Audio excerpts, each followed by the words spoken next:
In the third year of my husband playing dead, I saw him in a restaurant. He was enjoying a happy family time with our son. Heng? Son? My idea was brilliant, wasn't it? I can do my scientific research freely, you get to allowances. And your mom caters to your every whim. Her son happily munched on fries. That it's pretty great. But recently, an uncle's been pursuing mom pretty aggressively. If you don't come back soon, I'm afraid mom might marry him. My husband stroked his chin thoughtfully. All right. Let's wait until next month, our 10th wedding anniversary. I'll make my grand reappearance then. Give her a big surprise. I stood at the doorway, took out my phone, and called my first love. You said you'd marry me. Does that offer still stand? Of course. You're really willing to marry me? Shenji on the other end of the line was thrilled then hesitated. But I have to go work abroad next month.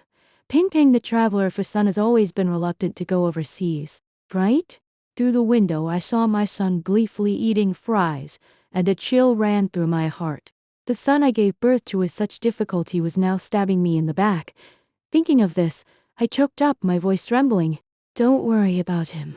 Shenji, sensing something was wrong, immediately dropped his work and came to me. After hearing my story, he slammed the table. What a pair of heartless father and son, pretending to be dead to deceive a wife. Is that something a human being would think of? And Peng Peng, he's learned to be so sly at such a young age. What a waste of all your careful upbringing over the years. My tears immediately welled up. Changbin and I had been married for 10 years. 3 years ago, he went on a scientific expedition to Antarctica and never returned. Everyone said he was dead, urging me to remarry while I was still young. But I didn't believe it, clinging to hope and raising our son alone. This time, if I hadn't been delivering takeout and coincidentally seen them, I'd still be in the dark. Shenji pulled me into a comforting hug. It's all right. Next month, I'll go abroad, start new life. I nodded, wiping my tears away. Just then my son returned home. Seeing the scene, he rushed over and pushed Shenji away. Who said you could touch my mom? Peng Peng, apologize to Uncle Shen immediately, I said sternly. He glared defiantly at Shenji. I won't. Mom, you promised you'd only love me and Dad.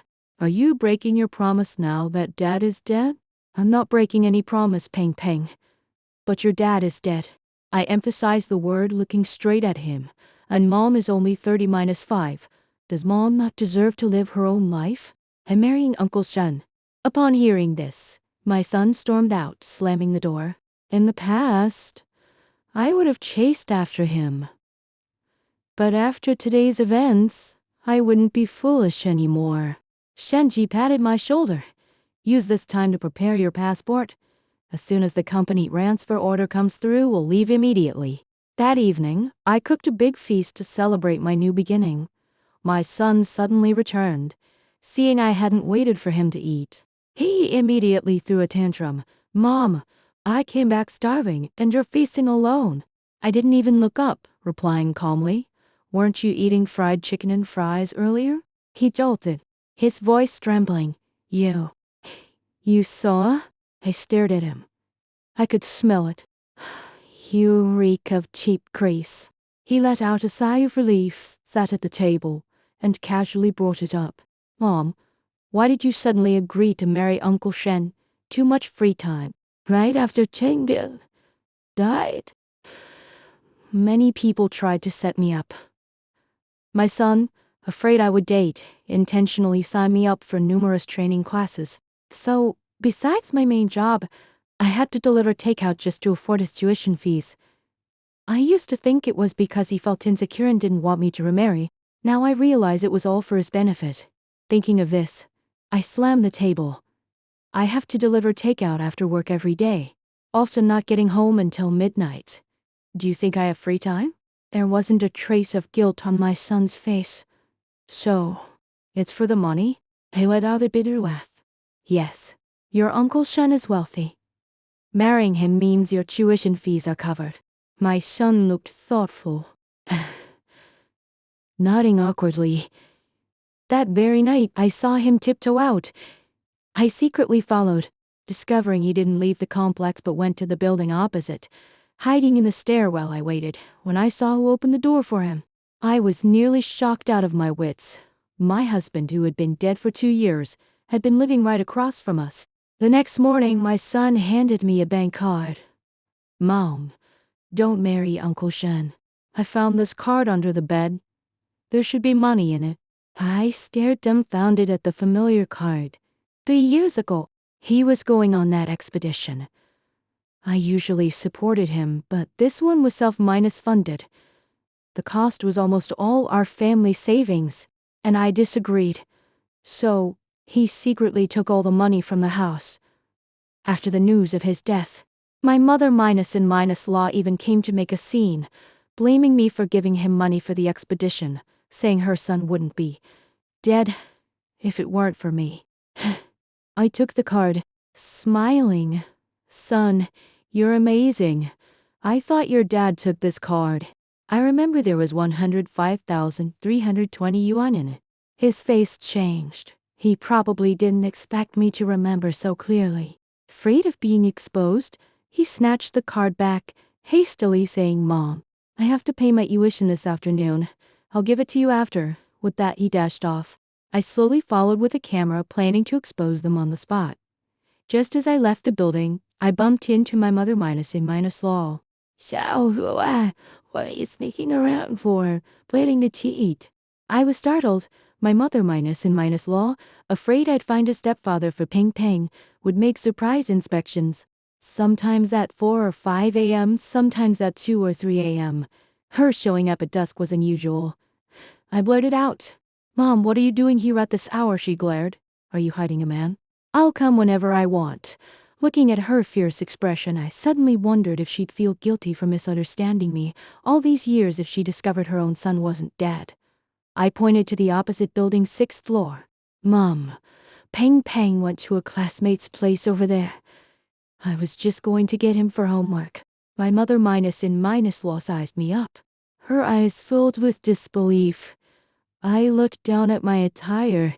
In my hurry, I hadn't put on a jacket, only wearing a tank top. She muttered under her breath, No wonder I couldn't catch you at home. Living right across. Before I could react, she put our things down and rushed towards the opposite building. She charged up to the 6th floor, banging on the door and shouting, Who's Yi Xiao, who was adulterer? Come out now.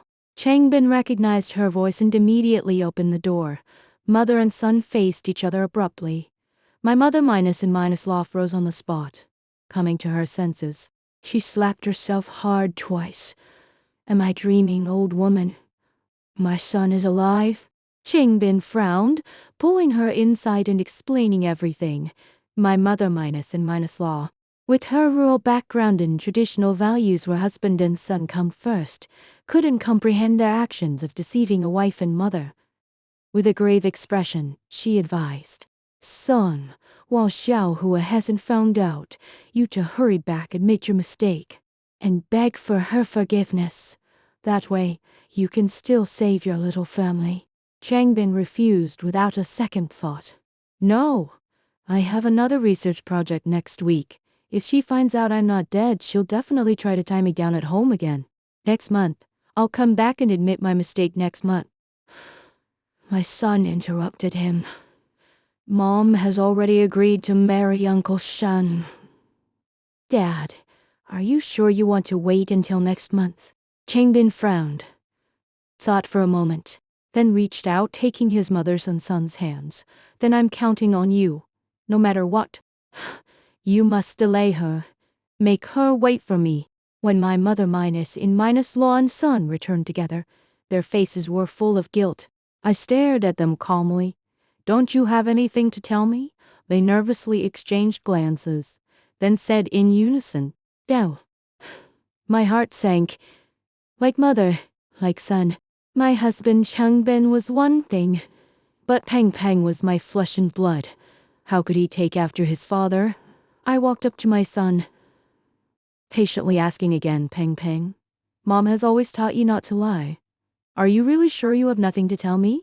My son looked at me, his eyes flickering, his little hands nervously twisting his clothes.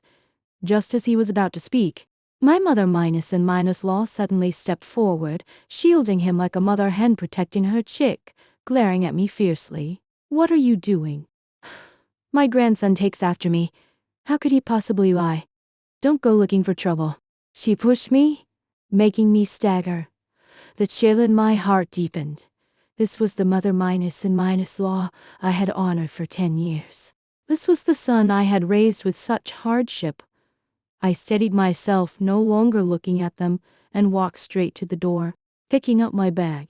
So, where are you going? My mother minus law shouted from behind.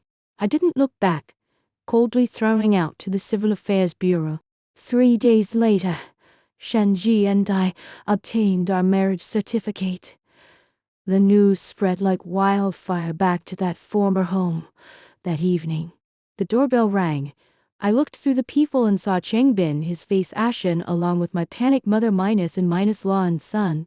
I opened the door. Shinji stood by my side, naturally putting his arm around my waist. So, have you gone mad?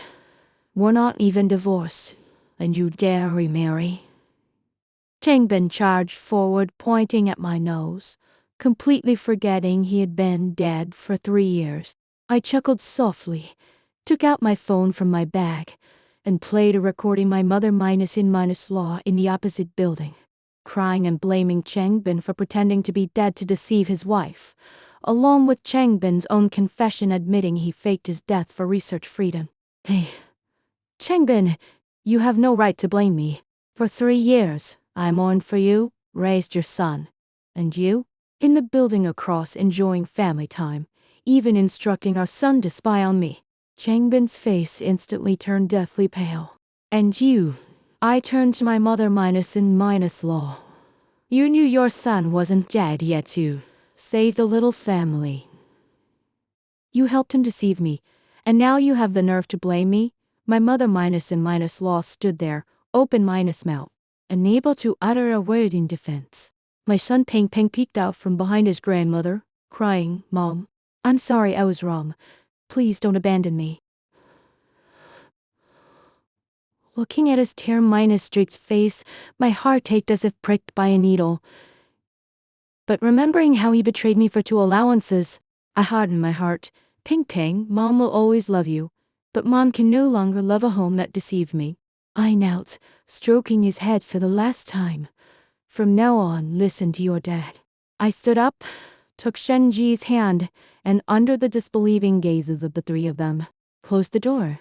A month later, Shenji and I boarded a flight abroad.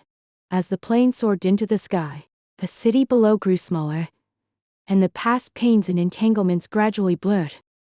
Shenji held my hand tightly, whispering, "Xiaohua, from now on, only sunshine and happiness await you." I leaned on his shoulder, looking out at the boundless blue sky, and smiled a genuine smile for the first time in nearly 3 years. So, rebirth doesn't require dying. It only needs the courage to leave the past behind.